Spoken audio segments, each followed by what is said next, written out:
It's really just about reflecting on these important moments in history and helping students navigate, what they're learning and incorporate it into their own thinking about themselves as people. Welcome to EdFix, your source for insights about the promise and practice of education. I'm your host, Michael Feuer. I'm the Dean of the Graduate School of Education and Human Development at the George Washington University. And today I have a special treat in store because we're going to have an episode with two very wonderful guests, Weiss and Dimitry Anselme, from an organization called Facing History and Ourselves, which is headquartered in Boston, but with offices in other places. Abby is the Smith Family Senior Vice President and Chief Officer for Program and Thought Leadership at Facing History. And Abby leads program implementation, including professional development of program staff and educators, along with the development of innovative classroom resources. Abby comes to this work after a quite wonderful early career in organizations such as Jumpstart. She then helped launch something called the Education Redesign Lab at the Harvard Graduate School of Education, has been involved in a little bit of the political side of education, having managed Massachusetts Governor Deval Patrick's Child and Youth Readiness Cabinet, which put her into an opportunity to collaborate with district leadership, especially in impoverished communities across Massachusetts. Hi, Abby. Dimitry is the Executive Program Director for Professional Learning and Educator Support at Facing History. In this role, Dimitry oversees online learning, staff development, and Jewish education. Dimitry also manages the partner school network, and is involved in the international aspects of Facing History. Dimitry comes originally from Haiti and grew up in Zaire, which is now the Democratic Republic of Congo, and has been living in Boston since about 1985. Wow, what a treat. Welcome to EdFix to both of you. I'm going to get right to it. Tell us about Facing History and Ourselves. Well, thanks for having us. This is a treat for us too, and I'm excited about the conversation and to talk about our organization. Facing History and Ourselves is a mission to use lessons of history to challenge teachers and their students to stand up to bigotry and hate. And so we do that in a variety of ways, really working directly with teachers across the country and really around the globe, providing them with professional learning opportunities and then rigorous content that helps students navigate the world that we're living in and really reflect back on the moments of history and the choices and behaviors that led to where we are today, and then really incorporate them into their own thinking about themselves. As our founder, Margot Sturmstrom, called it, them as moral philosophers, and really entrusting students to wrestle with these moments in history and think about their own civic participation and civic agency. So we are working with educators, hundreds of thousands of educators actually across the globe. We have regional offices in urban places across the country: Boston, New York, Cleveland, Memphis, Chicago, Los Angeles, and San Francisco, Bay Area. And then we've got two other entities, we call them, one in the UK and London, and the other in Canada and Toronto. So we are kind of all over the place, and really trying to lean into this work right now at the moment we're in our own current political climate, navigating, ensuring that kids have access to full teaching of history. Say a word about what motivated the founder of this organization way back when it got started. I may lean on Dimitry for this answer because he actually worked with the founder, who actually recently passed after being founding the organization and being with us at the organization for 38 years prior to my arrival. And some of it is about her own personal story growing up in Memphis and her experiences there. But Dimitry, I'm gonna ask you because you knew Margot and have a much deeper understanding of the foundings of the organization. Thank you. And I'm also glad to be here, as Abby's mentioned. So Margot Sternstrom, the founder of Facing History, talked a lot about her inspiration for founding Facing History grounded in two things. One was her experience growing up in Memphis as a white woman in a segregated world, where she would sit through civic classes and classes about the democratic traditions of the United States and our history. And yet from that same classroom, she could look over into a segregated world, and that reality was never discussed in the classroom, was never brought up. She had no vocabulary to talk about that particular experience or the disjoint experience of being taught that civic democratic values and yet was living in a segregated world. The other piece that was of high interest for Margot is she was also studying at the time on adolescent development and really looking and thinking deeply about the moral and ethical development of young people, and really thinking around how do we create learning experiences that taps into the moral imagination of young people, and also offering them opportunity to wrestle with moral and ethical dilemmas. So those two things are really the inspiration for starting Facing History. So what was the next step then in taking that reflection and that experience and thinking maybe we can organize something to do better? Were you involved with her at the early stages of thinking about that? I joined the organization in 1993, so it was already an established organization when I joined. However, I had the opportunity to work with the founder and many other people who were there in the early days.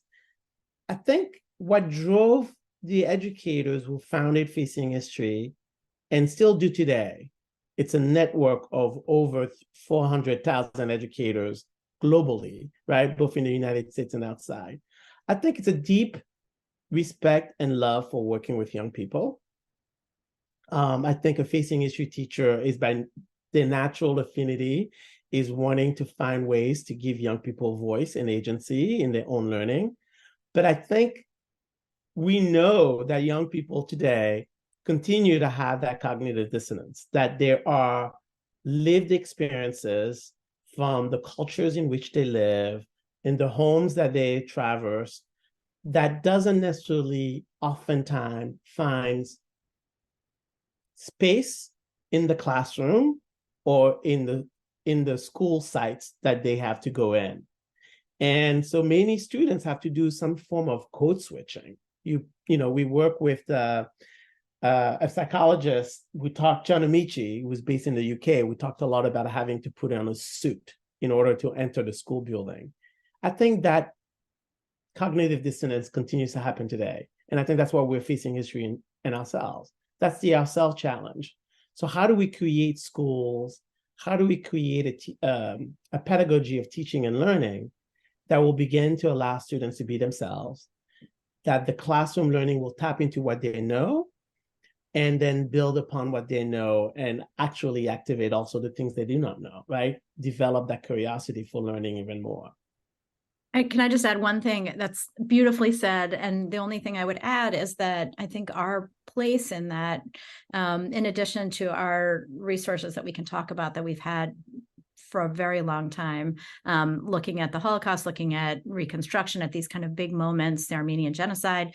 But we also take seriously the responsibility for helping teachers navigate what's happening in the world right now. So we have a pretty robust current events cycle where we produce materials for teachers about things that are happening in the world right now. And we also have a rapid response current events machine so that when something big happens, teachers actually know to come to us either the same day or the following morning before they're in their classroom. And we guide them through both having conversations with actually themselves, with their colleagues, and then what to do in the classroom. Because often I know with my own 3 grown children, they would come home from school after something big would happen. And I'd ask, have you talked about that in school today? Nope. And so that I think makes it difficult for kids to navigate the world often, and also for teachers, to have a resource where they can help because often some of these things are, pretty emotionally hot or traumatizing, especially in the last few years, to give them the resources and the tools they need to help navigate those moments. Maybe this will sound a bit exaggerated, but I think young people passionate about the potential for teaching and learning and its role in the civic quality of our society are also facing themselves, if not history, they're facing headlines which must give them pause. And maybe paradoxically, they are facing headlines about school violence, about the politicization of teaching and learning, about the stresses on the education system, on schools and schooling. And just when we need them most, they are facing very difficult challenges.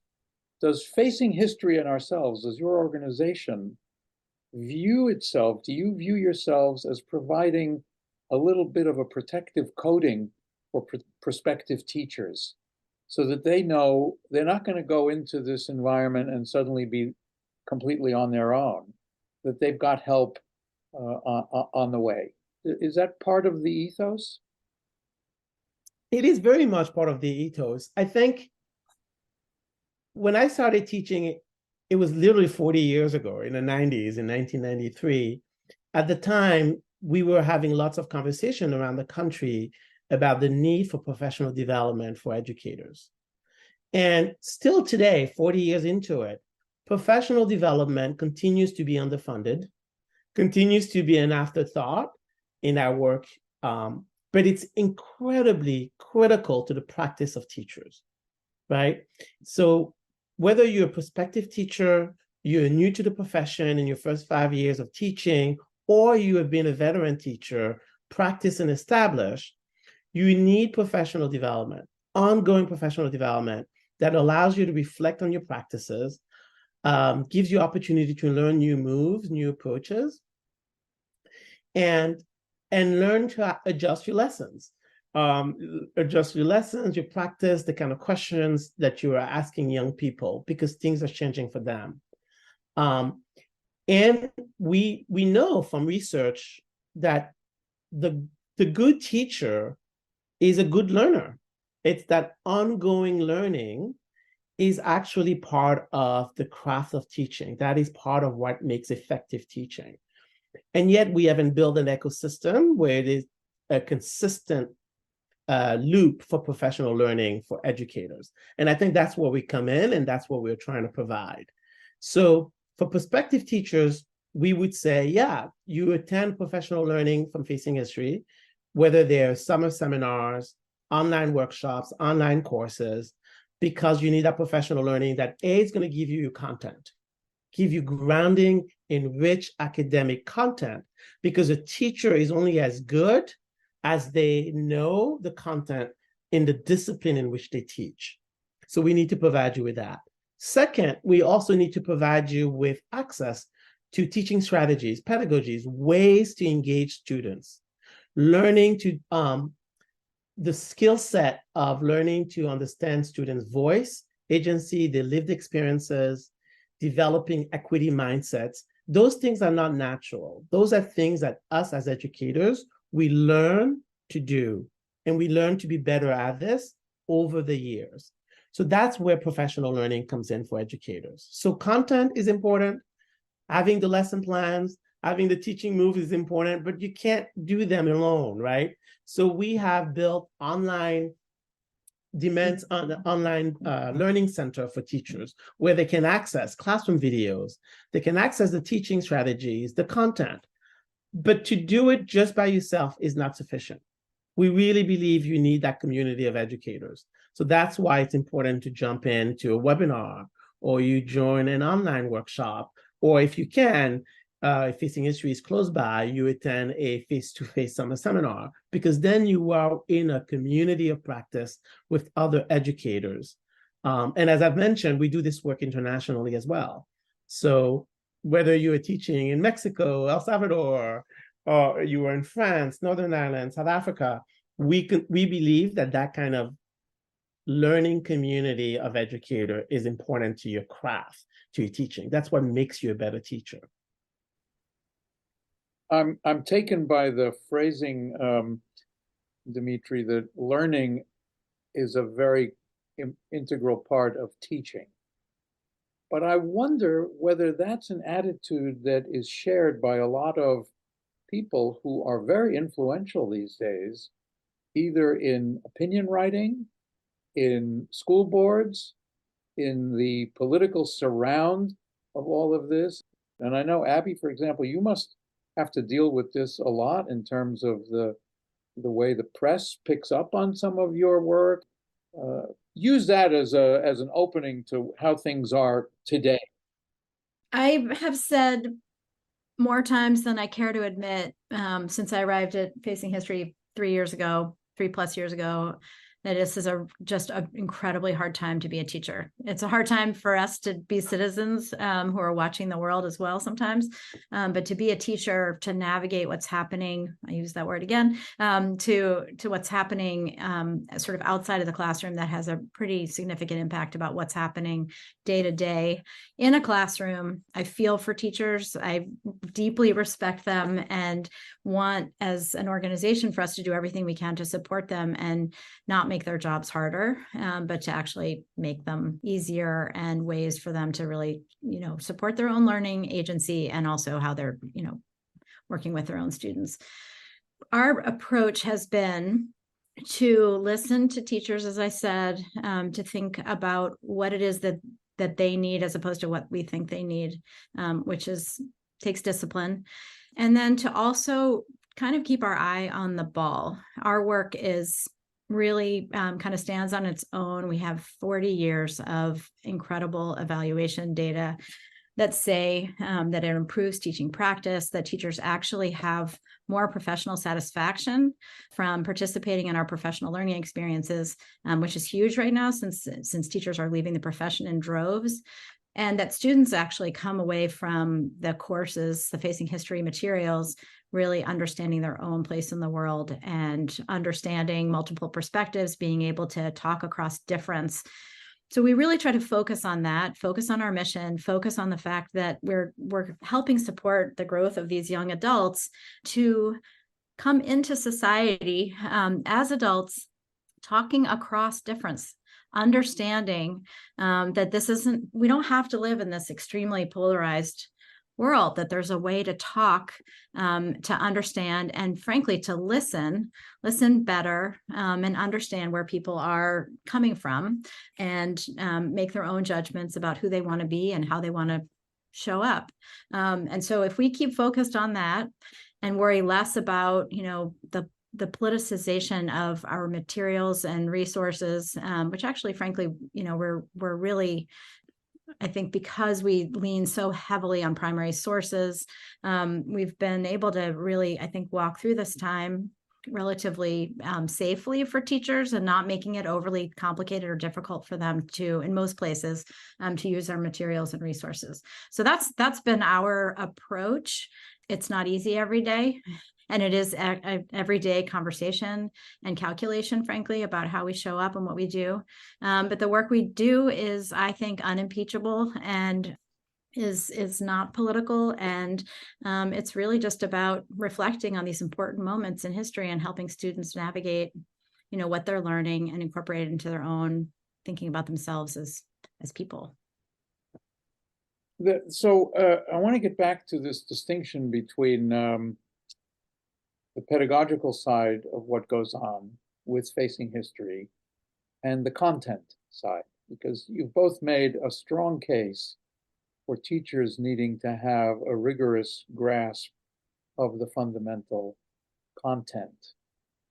But that what you're really working on here is developing the skills in pedagogy as much or more than trying to shall we say, complement or supplement whatever content knowledge teachers may or may not have.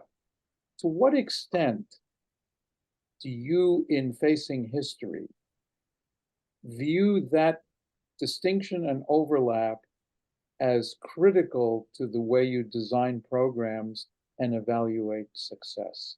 In other words, on the balance between pedagogy and content, what's the emphasis mostly on? I'm curious. I want to hear Dimitri's response. I'm wondering. I think I know what he's going to say. So you go first. I think it's a hard one for us at Facing History to distinguish because we view it as two interchangeable and interrelated processes. That balance between content and practice and pedagogy goes back and forth, especially for what we're asking students to study and look. So, for example, one of our signature case study is looking at the history of the Holocaust. So it's asking students to look at a time period in the 1930s where you have a fragile democracy that comes apart, you have a rise of a Nazi dictatorship, and then a slow march to mass murder, to the mass murder of European Jewry, or 1/3 of European Jewry of the time. Now, that requires a lot of knowledge and content. You have to know this history deeply and well to understand when students will have questions, when you will need to pause, and when you can accelerate, let's say. But you cannot teach the history of mass murder without pedagogy. You have to learn to know how to, as you were talking about, what is that protective coding? How do we safely go in and safely go out? What are, for example, what are appropriate connections and what are not appropriate, right? There is something about that is particular about that history, and there are things that are universal. A teacher needs to know, well, what is particular about what happened in this particular history that cannot be universalized, but what are the universal questions you can ask and when? So it is hard, I think, and that maybe having worked at Facing History for so long and having taught it, I'm in the water, that it becomes like a fish in water. It becomes really difficult to distinguish how to separate content and pedagogy because we think those two things is what leads to the magic of learning. I 100% co-sign and say that what's interesting to me is also how we bring our pedagogy into current events, for example, and really start with this place where we're asking students to, we call it the head, the heart, and the conscience. You know, how are you, what's happened? How are you feeling about what happened? And then what are you going to do about it, if anything? And so that actually translates into these very short lessons we have on pretty complicated things that are happening in the news to help sort of provide a frame and a way in. So all the things that Dimitri's talking about, a safe way in, a safe way out, our pedagogy threads throughout. So yes, it's really important to have deep knowledge of these important historical moments. And there are these shorter bites that are also pretty deep and require skilled teaching, which we support, and also for teachers to really manage their own feelings about what's happening and, you know, on January 6th or when there's a mass shooting or whatever. I think the other thing that I would say that I'm proud of is that we try as much as we'll do these rapid responses, and we sort of know it when we see it, when there's a moment that's happening in our country where we feel like we need to provide teachers with something to help them through the next day in the classroom. But we also do it in a really careful way. So, for example, we produced some materials on police violence, and it took us actually several months to do. And we ended up, instead of doing one lesson, like that's just not enough. We did 4 and packaged them together as a mini unit, sort of saying, you know what, this is complicated and we can't just do this in 20 minutes. We actually, and I keep saying 20 minutes because we hear from teachers that that's about all they have to sort of manage, you know, a lesson on something that's happening in the news. So that's a, you know, this requires more. We understand that there are students and there are teachers who are coming from families and where they're actually, you know, they have a family member who serves in the police force or, you know, some other connection. And so we wanted to do that in a way that actually invited everybody in, as opposed to sort of vilifying any particular group of people. So we take that responsibility pretty seriously. I guess the bad news is that we have, over the past maybe 5 or more years, been confronted with so many challenges to our civic fabric. That's bad news. The good news is that it has led to a very robust revival of interest in the ways we teach, prepare, educate ourselves to do better. And it sounds to me as if Facing History is an example of an organization that had a good head start. And now you guys must be super busy thinking of ways to maintain some of the momentum for the revival of whatever and however you might define this word civics as such a core component of education at all levels. And before we end, I just want to ask each of you to say in a minute if there was an example from your childhood or earlier life that you recall as maybe having been something that launched you into this kind of work in education, in issues of equity, in issues of social justice, and in the civic responsibility. I grew up in Washington, D.C. and attended D.C. public schools K through 12 and grew up with a father in particular who was very civically engaged and had a real commitment to social justice and instilled, I think, in each of the five of us, there were 5 kids, I'm the youngest, this real responsibility for, and it's a little cliche now, but to leave the world better than you found it. So there was always this expectation of being deeply grateful for what I had and the benefits of having grown up in the household that I did, and also doing more to make the world better. I was keenly aware of the differences as a, middle-class white Jewish girl growing up in DC public schools where, and at least in my high school, it was about 10% white. And I was very aware of the differences in terms of privilege and opportunity with me and my classmates. And I think my siblings were as well. And so that really that's all it took, was my growing up in that household with that father and in that educational setting for me to feel like I could do something, that I needed to do something really in the education sector to try to close those opportunity gaps. So that's been the driver for me for my whole career. Dimitry.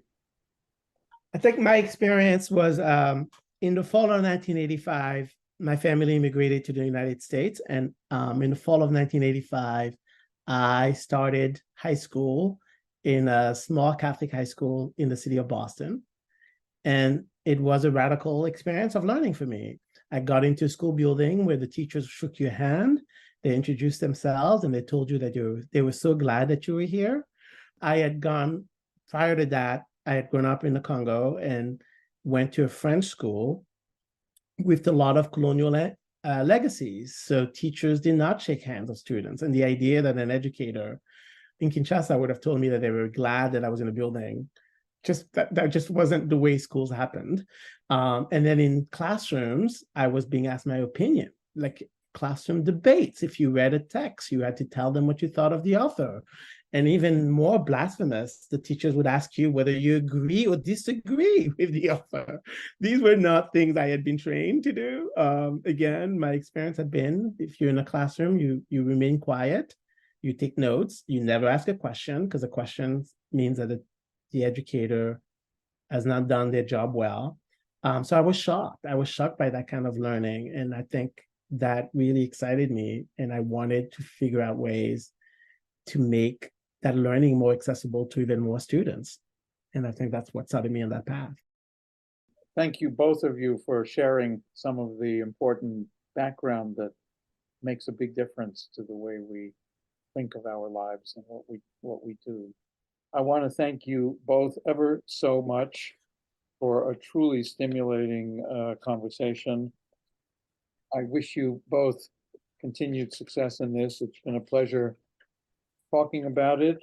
To our listeners, let me just say that if you enjoyed this episode, I encourage you to subscribe to our EdFix podcast, which you can do on Apple Podcasts, Spotify, iHeartRadio, Google Podcasts, or wherever else you might listen to your podcasts. We also have a website, edfixpodcast.com, where you can download and listen to any of our episodes. With that, I will just say a special thanks to our guests, Weiss and Dimitry Anselme, and a special thanks to Turan Waters, our executive director, producer, technical engineer, expert, and timekeeper. Thank you both very, very much for a wonderful conversation, and good luck in all this hard work. Thank you so much for having us. Appreciate it. Thank you.